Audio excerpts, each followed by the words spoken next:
Bonjour à toutes et à tous, on m'appelle Steven et il s'est passé un truc de dingue il y a ça hier, avant-hier, même si des rumeurs en parlaient déjà, le démon de Hell's Kitchen pourrait très probablement être de retour bientôt dans le MCU. J'ai choisi ce plan, voilà, vraiment pas par hasard, pour moi c'est la séquence emblématique de la saison 1 de Daredevil, ce faux plan séquence qui a vraiment, je trouve, marqué l'esprit des fans et marqué la série. Et voilà, il se pourrait que effectivement ce héros soit de retour dans le MCU via une source très fiable en ce moment. Des rumeurs en parlaient déjà il y a quelques mois, je vous en avais déjà parlé sur la chaîne, et là ça se précise, avec des détails en plus. Apparemment ça serait pas une suite des 3 premières saisons, mais ça serait pas non plus un reboot. Alors qu'est-ce que c'est? On va y réfléchir ensemble, on va théoriser, parce que ça fait aussi plein de liens avec plein de personnages qui gravitent autour. N'hésitez pas en tous les cas à me faire vos théories, votre réaction à cette news, surtout en commentaire, est-ce que ça vous plaît ou pas? Et nous c'est parti, on se charge de décrypter tout ça.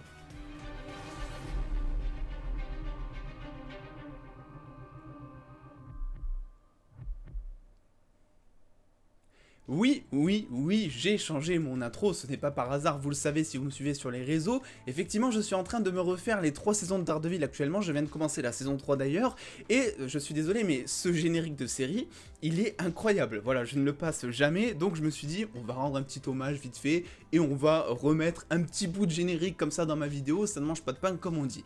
Passons, si vous voulez bien, au gros du gros, la base des bases déjà, qu'est-ce qui s'est passé? Il y a de ça maintenant 2 jours, notre cher ami Daniel Richman a partagé sur son Patreon une news des plus intéressantes. Effectivement, Daredevil, il y aurait un plan, Disney aurait un plan concernant Daredevil qui lui donnerait en fait son propre projet. Donc on parle bel et bien du Daredevil de Charlie Cox et pas d'un autre acteur, et que en fait si vous voulez la série Echo, qui, voilà, arrivera, on le sait, ça a été en quelque sorte, on va dire, j'ai envie de dire, confirmé par Variety il y a de ça maintenant quelques semaines, en mars dernier, donc on peut considérer que c'est du officiel parce qu'il y avait déjà des rumeurs et Variety l'a confirmé derrière, donc bon, c'était un truc de malade.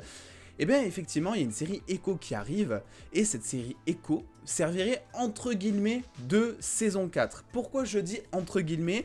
Parce que c'est ce qu'on appelle un soft reboot, et d'ailleurs notre ami Daniel Richman ici présent nous l'a bien fait comprendre avec des détails en plus. Bon, ces détails, il les avait déjà partagés il y a maintenant quelques mois, mais il nous dit clairement que c'est un soft reboot, et que en gros, ça veut dire que plusieurs acteurs de la série, et il parle vraiment de beaucoup d'acteurs ici, seraient de retour pour cette saison 4 entre guillemets, mais sans jouer les mêmes personnages à proprement parler. Dans le sens où, je sais pour l'instant c'est compliqué, dans le sens où on parle ici, non pas d'un reboot, non pas d'une suite, mais d'un soft reboot. Donc c'est un petit peu le milieu des deux, c'est vraiment l'entre-deux on va dire, et un soft reboot c'est tout simplement, il faut considérer que si vous voulez, les personnages, ils viennent d'une autre réalité. Par exemple, il faut considérer Netflix comme une terre à part entière, une réalité, et la réalité du MCU où ça va nous présenter donc Daredevil, le Caïd, etc. On va y revenir, c'est une autre réalité, ce qui veut dire qu'on peut considérer que, je sais pas, la série Netflix Daredevil c'était des variants, et que du coup les mêmes acteurs seront de retour pour jouer les mêmes personnages, mais avec des histoires différentes, comme ce fut le cas par exemple dans la série Loki, avec Tom Hiddleston qui jouait tout simplement deux Loki différents avec le même physique, mais avec 2 histoires différentes. Ça restait ni plus ni moins un Loki, mais différent quand même. Donc voilà, déjà ça c'était le point principal. Déjà j'ai du mal à respirer, déjà je vous jure, cette news elle me met dans un état, c'est incroyable parce que j'adore cette série.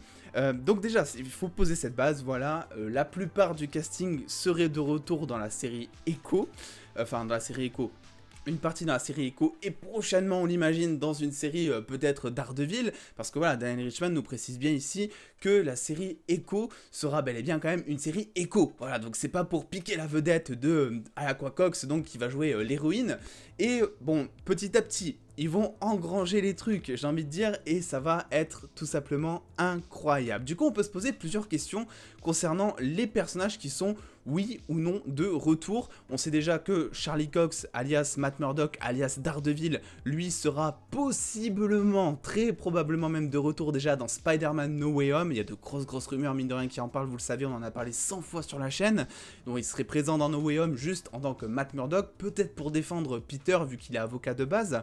Et ensuite, il serait rejoint par Alaqua Cox, enfin par plutôt Echo, dans la propre série Echo justement, qui servirait un petit peu de saison 4 sans être une saison 4. Vous avez suivi un petit peu mon speech de différentes réalités en début de vidéo. Mais ce n'est pas tout.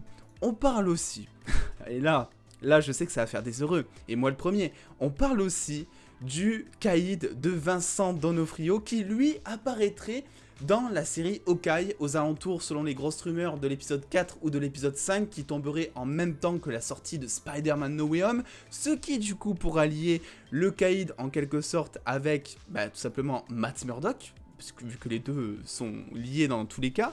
On parle aussi de Kristen Reiter, je vais arriver à le dire, alias Jessica Jones, qui selon les grosses rumeurs là aussi serait de retour dans She-Hulk, donc un peu plus tard en 2022. Et après pour le reste un petit peu du casting, si on écoute notre cher ami Daniel Richman, parce qu'en plus c'est vrai que tous les personnages de Daredevil sont assez appréciés, on pourrait considérer que Foggy ou encore Karen ou encore Claire, vous savez Claire, celle qui s'occupait de recoudre Daredevil dans ses moments les plus on va dire violents, serait de retour, mais peut-être pas avec le même background. Par exemple, je sais pas, peut-être que Foggy ne serait pas meilleur ami avec Matt Murdock, peut-être qu'il serait meilleur ennemi, voilà, ça pourrait être dans un sens quelque chose, peut-être que Karen pourrait être avocate cette fois, bref, on peut vraiment inventer plein de personnages un petit peu différents. Ce qui est sûr, c'est que tous ces personnages vont être liés à un moment ou un autre, et ça fait extrêmement plaisir. Pourquoi est-ce que tout ça va être lié au bout d'un moment? Tout simplement parce que déjà, si on parle de Echo, donc la fameuse série qui a donc été officialisée en quelque sorte, il faut savoir que... Alors oui, j'ai mis cette image parce que les pauvres, voilà, je pense qu'on est tous d'accord pour dire les pauvres, est-ce qu'ils méritaient ou pas d'être ghostés? Personne ne saura dire, mais ce qui est sûr, c'est que Iron Fist, Luke Cage, c'est pas vraiment les meilleures séries Netflix. Iron Fist, la saison 2 était plutôt bien, mais c'est vrai qu'après la saison 1 était pas ouf, mine de rien. Tout ça pour vous dire en tous les cas que Alaqua Cox, elle sera déjà dans la série Hawkeye, parce que en fait si vous voulez, Echo dans les comics devient Ronan qui est en quelque sorte Hawkeye, donc il est possible que le flambeau soit en quelque sorte lié à ce niveau-là.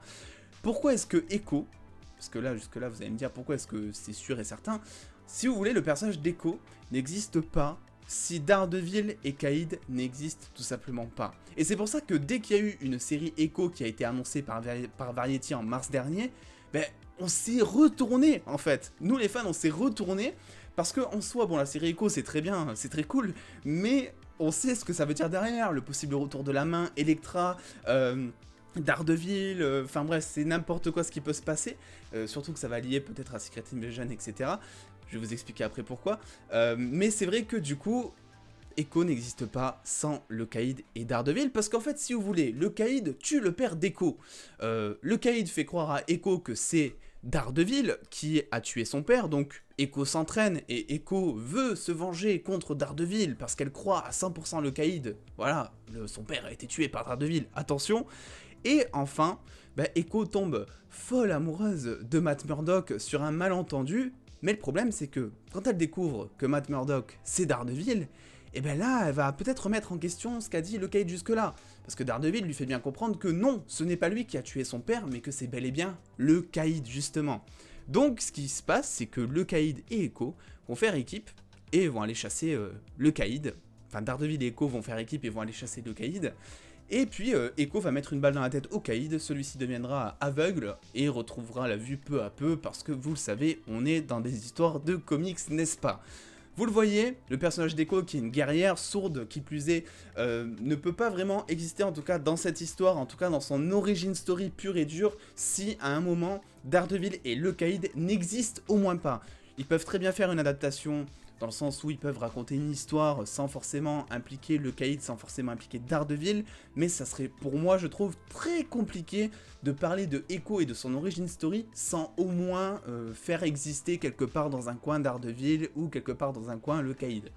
Et je vous disais un petit peu que ça peut faire lien avec tout, parce que regardez, ça fait lien avec la série Hawkeye déjà, comme je vous l'ai dit, Ronan, tout ça fait sens, et puis il y a le Caïd qui est sous rumeur d'apparaître dans Hawkeye, le Caïd est lié à Echo, ça lie aussi tout ça à Secret Invasion, vu que dans les comics il y a un énorme arc, si vous voulez, où on apprend que le leader de la main, c'est tout simplement Elektra, sauf que, on découvre peu à peu que Elektra, c'était pas Elektra. Et vous savez ce que c'était Elektra? C'était un fucking Skrull. De quoi on va parler dans Secret Invasion? Des Skrulls. Voilà, c'est les Skrulls qui envahissent la Terre. Et c'est vrai que on le sait qu'on va tomber sur le cul plusieurs fois pendant plusieurs projets du MCU, on sait que on va nous révéler des trucs en mode, tu vois ce personnage là que t'aimais bien depuis le début, en fait c'était un extraterrestre, c'est sûr et certain que ça va se passer, c'est sûr et certain. Donc là, il y a plein de surprises qui vont arriver, mais c'est aussi tout l'intérêt peu à peu de faire des séries qui vont apporter des personnages et des enjeux qui vont aller dans le sens de Secret Invasion, qui est censé raconter tout simplement l'histoire des Skrulls qui s'est incrusté sur Terre dans le plus grand des secrets à des postes hyper importants pendant des années en attendant de pouvoir conquérir la planète. Donc voilà, ça va pas se faire d'un coup comme ça, il va bien falloir nous expliquer à quelle place étaient les Skrulls et pourquoi ils étaient là. Donc tout ça, je pense que ça peut faire lien, et même si on parle pas de Secret Invasion spécifiquement, je veux dire rien que la nouvelle, de dire que Daredevil revient pour un soft reboot dans un premier temps dans la série Echo, et ensuite évidemment dans une série peut-être un peu plus solo, ou dans un film, parce qu'il y a beaucoup de fans qui réclamaient des films de Daredevil, mais c'est vrai que jusque là on a eu que des... Enfin, on a eu un film avec... Ben Affleck, mais nous n'en parlerons pas ici parce que je sais pas si vous l'avez vu, mais c'était vraiment pas fou. En vrai, on va rester sur l'optique qu'il n'y a qu'une seule série qui existe, elle est incroyable d'ailleurs, donc ça compense pour deux.